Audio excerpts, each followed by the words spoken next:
Hi, Michelle here again.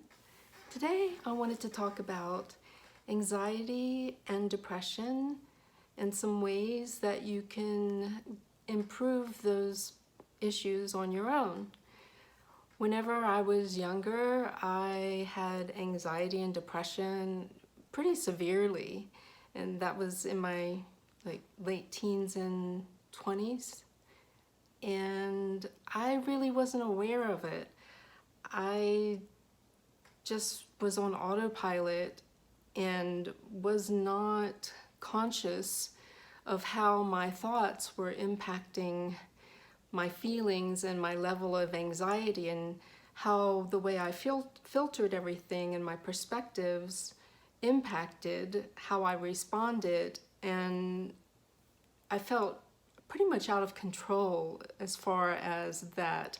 Either I would just shut down and try to avoid the feelings and try to numb myself out and cope that way. I used to rely on binge eating, and when I was in my 20s I drank a lot, and I think that was to try to numb the feelings and avoid pain and self-medication. But there are better ways that you can utilize to help yourself when you become aware that you're having anxiety and depression, and it's readily available. There are books that can help you, and it involves shifting your thoughts, which impacts how you feel, and then that impacts your behaviors.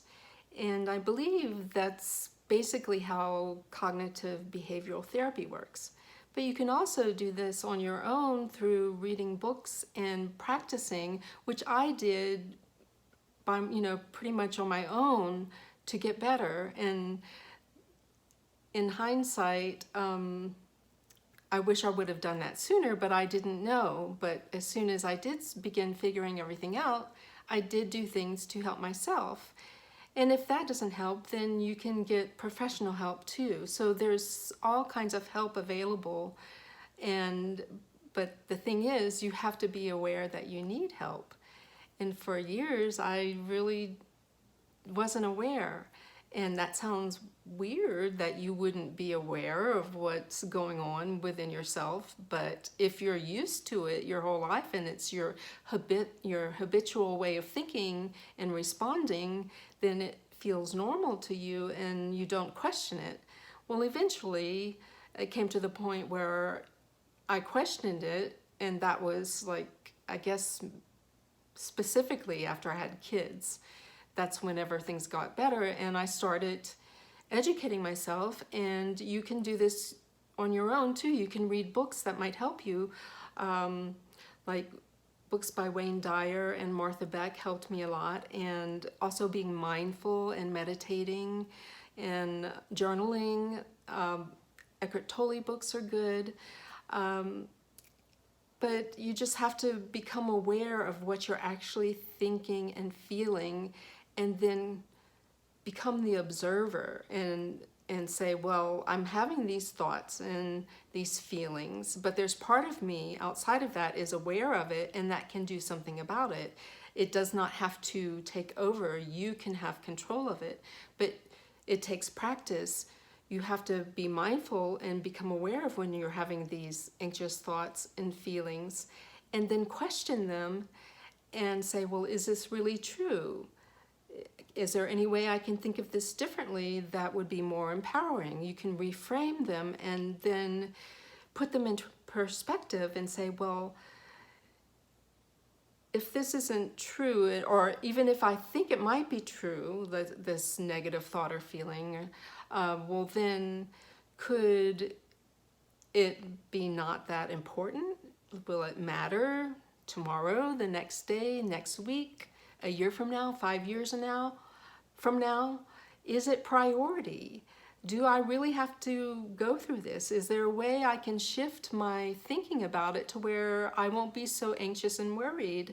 Say if you get a phone call from your boss, and the thing you immediately think of is, oh no, what did I do now? That's an automatic negative response when it might be just nothing at all. So when we become mindful of exactly what we're thinking and feeling, then we can pause and reflect on it and say, well, is this really where I want to go with it? Is there any way that I can think of this in a more empowering way and get really creative? And then to question, say, well, you know, have all of my negative thoughts and feelings and worries and everything, have they really come true? And is it objectively true? Or is this something habitual that I've just grown up thinking and feeling, and it's negative and it's harming me and causing drama for me and everybody else, and I take things too personally? Is there any way that I can be judicious about how I respond? And that just takes being aware initially, and then you get more practice at it. Then things start getting better and you start feeling better and you're more joyful and you're more productive because you are not being controlled by negative habits anymore. You've replaced them with more positive attitudes and thinking and perspectives that are more empowering, and actually they're more realistic and they're more objectively true than the other thoughts you were having. Another thing that helps with that is like the positive thinking. I mean, it's not a cure-all, or you have to use multiple tools, but I know Abraham Hicks helps a lot as long as you use it judiciously and you don't think it's like gonna magically, everything good is gonna happen, and you don't, then if good things don't happen and you're doing everything, don't blame yourself for that, because the world is more complicated than that. It's not as simple as, oh, think good thoughts and good things are gonna happen for you. That's overly simplistic. And so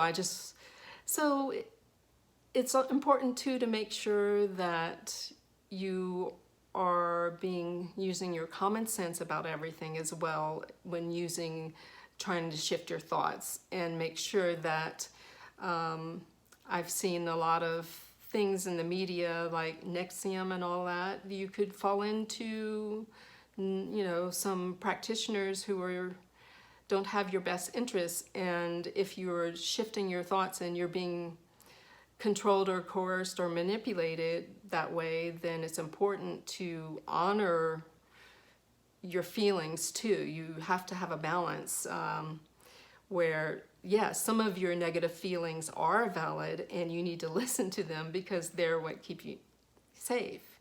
So that's all I wanted to talk about today. I wanted to share that you do have ways that you can improve without like paying for a therapist. You can do things on your own. And even if you do go to therapy or a counselor or coaching, you're going to have to do the work. It's not going to be a magic bullet, and medication is not a magic bullet either, although it can help if you need it.